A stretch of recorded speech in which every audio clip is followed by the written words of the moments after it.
Kurban Bayramı bizim İslam aleminin bize yadigar koyduğu müqəddəs bayramdır.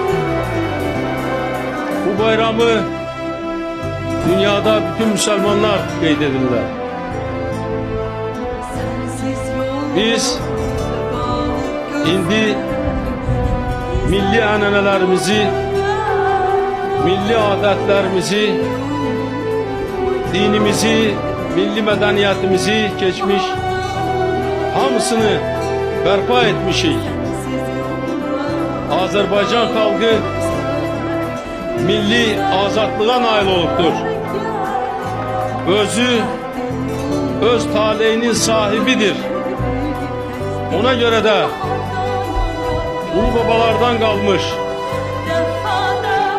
Hazreti Mehmet Peygamber'den bizim müqəddəs kitabımız Kur'an-ı Kerim tarafından tövsiye olunmuş Kurban Bayramını bugün biz azad ve serbest şəraitdə qeyd edirik ve beləliklə bir daha Azerbaycan xalqının hem müstəqilliyini, hem milli azadlığını, hem de ki öz tarixi ənənələrinə sadiq olduğunu bütün dünyaya nümayiş etdiririk.